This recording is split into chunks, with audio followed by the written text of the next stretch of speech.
Thank you, Attorney General Sessions. The floor is yours. Thank you very much, Chairman Burr and Ranking Member Warner, for allowing me to publicly appear before your committee today. I appreciate the committee's critically important efforts to investigate Russian interference with our democratic processes. Such interference can never be tolerated, and I encourage every effort to get to the bottom of any such allegations. As you know, the Deputy Attorney General has appointed a special counsel to investigate the matters related to the Russian interference in the 2016 election. I'm here today to address several issues that have been specifically raised before this committee. And I appreciate the opportunity to respond to questions as fully as the Lord enables me to do so. But as I advise you, Mr. Chairman, and consistent with longstanding Department of Justice practice, I cannot and will not violate my duty to protect the confidential communications I have with the President. Now let me address some issues directly. I did not have any private meetings, nor do I recall any conversations with any Russian officials at the Mayflower Hotel. I did not attend any meetings at that event separate. Prior to the speech attended by the President today, I attended a reception with my staff that included at least 24 people and President Trump, though I do recall several conversations that I had during that pre-speech reception. I do not have any recollection of meeting or talking to the Russian ambassador or any other Russian officials. If any brief interaction occurred in passing with the Russian ambassador during that reception, I do not remember it. After the speech, I was interviewed by the news media. There was an area for that in a different room, and then I left the hotel. But whether I ever attended a reception where the Russian ambassador was also present is entirely beside the point of this investigation into Russian interference in the 2016 campaign. Let me state this clearly, colleagues. I have never met with or had any conversation with any Russians or any foreign officials concerning any type of interference with any campaign or election in the United States. Further, I have no knowledge of any such conversations by anyone connected to the Trump campaign. I was your colleague in this body for 20 years, at least some of you, and and the suggestion that I participated in any collusion, that I was aware of any collusion with the Russian government to hurt this country, which I have served with honor for 35 years, or to undermine the integrity of our democratic process, is an appalling and detestable lie. Relatedly, there is the assertion that I did not answer Senator Franken's question honestly at my confirmation hearing. Colleagues, that is false. I can't say colleagues now. I'm no longer a part of this body, but former colleagues, that is false. This is what happened. Senator Franken asked me a rambling question after some 6 hours of testimony that included dramatic new allegations that the United States intelligence community, the U.S. intelligence community, had advised President-elect Trump, quote, that there was a continuing exchange of information during the campaign between Trump's surrogates and intermediaries for the Russian government, close quote. I was taken aback by that explosive allegation, which he said was being reported as breaking news that very day, and which I had not heard. I wanted to refute that immediately. Any suggestion that I was part of such an activity, I replied to Senator Franken this way, quote, Senator Franken, I'm not aware of any of those activities. I have been called a surrogate a time or two in that campaign, and I did not have communications with the Russians, and I'm unable to comment on it. Close quote. That was the context in which I was asked the question, and in that context, my answer was a fair and correct response to the charge as I understood it. I was responding to this allegation that we had met, surrogates had been meeting with the Russians on a regular basis. It simply did not occur to me to go further than the context of the question and to list any conversations that I may have had with Russians in routine situations, as I had many routine meetings with other foreign officials. So please hear me now. And it was only in March, after my confirmation hearing, that a reporter asked my spokesperson whether I had ever met with any Russian officials.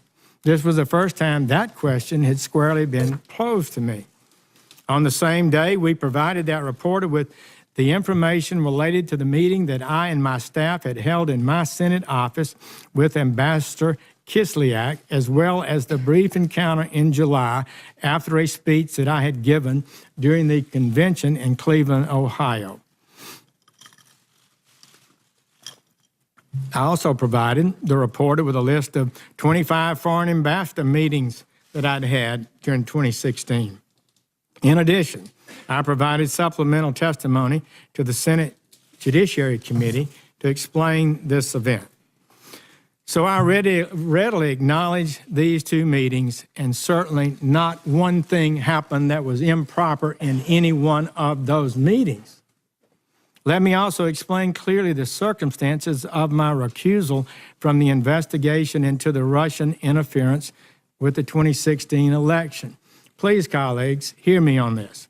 I was sworn in as Attorney General on Thursday, February 9th. The very next day, as I had promised to the Judiciary Committee I would do, at least at an early date, I met with career department officials, including a senior ethics official, to discuss some things publicly reported in the press that might have some bearing on whether or not I should recuse myself in this case.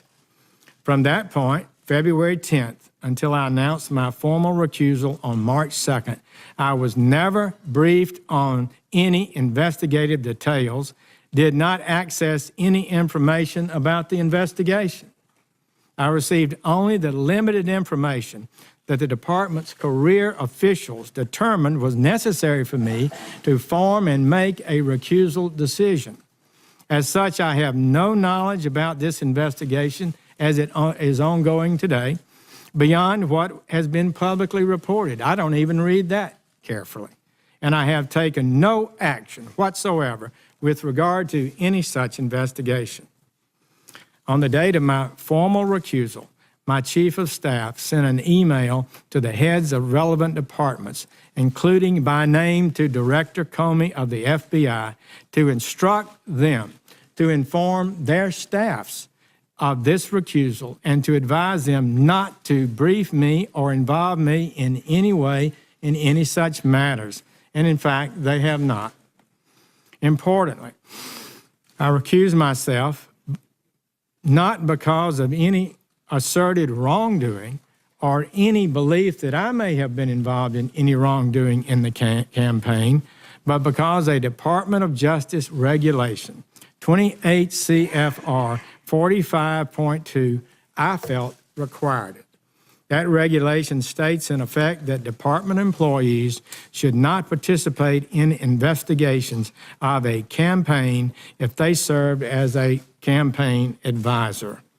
So the scope of my recusal, however, does not and cannot interfere with my ability to oversee the Department of Justice, including the FBI, which has an $8 billion budget and 35,000 employees.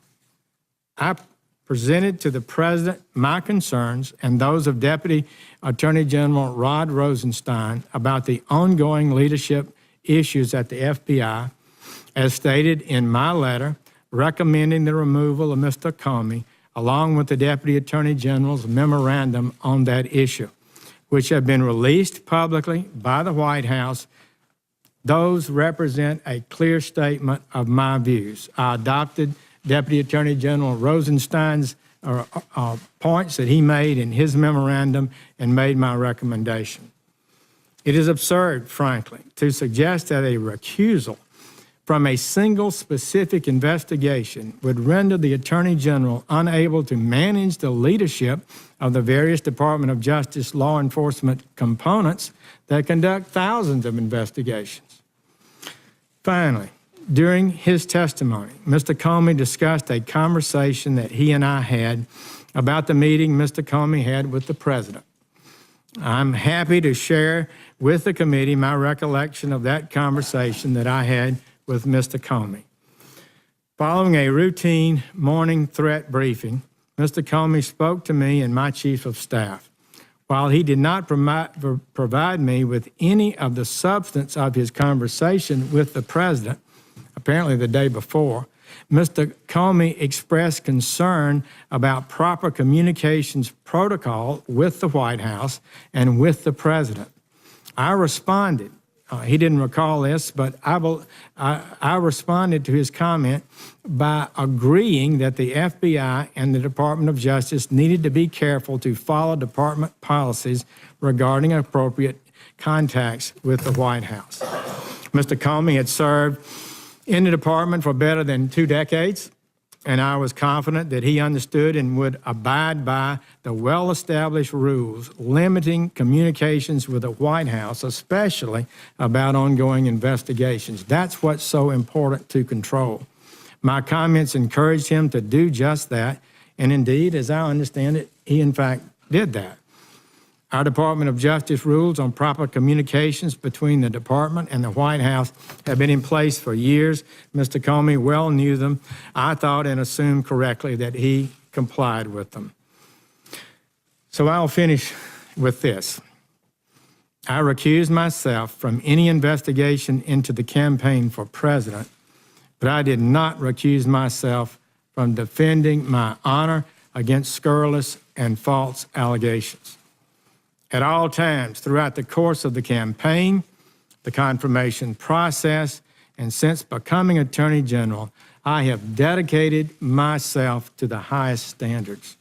I've earned a reputation for that, at home and in this body, I believe, over decades of performance. The people of this country expect an honest and transparent government, and that's what we're giving them.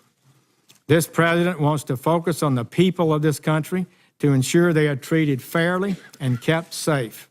The Trump agenda is to improve the lives of the American people. I know some have different ways of achieving this and different agendas, but that is his agenda, and it's one I share. Importantly, as Attorney General, I have a responsibility to enforce the laws of this nation, to protect this country from its enemies, and to ensure the fair administration of justice. And I intend to work every day with our fine team and the superb professionals in the Department of Justice to advance the important work we have to do. These false attacks, the innuendos, the leaks, you can be sure will not intimidate me. In fact, these events have only strengthened my resolve to fulfill my duty to reduce crime, to support our federal, state, and local law enforcement officers who work on our streets every day. Just last week, it was reported that overdose deaths in this country are rising faster than ever recorded. Last year was 52,000. The New York Times just estimated next year will be 62,000 overdose deaths. The murder rate is up over 10%, the largest increase since 1968. Together, we are telling the gangs, the cartels, the fraudsters, and the terrorists, we are coming after you, every one of our citizens, no matter who they are or where they live, has the right to be safe in their homes and communities. And I will not be deterred. I will not allow this great department to be deterred from its vital mission. Thank you, Mr. Chairman, Ranking Member Warner. I have a great honor to appear before you today, and I will do my best to answer your question.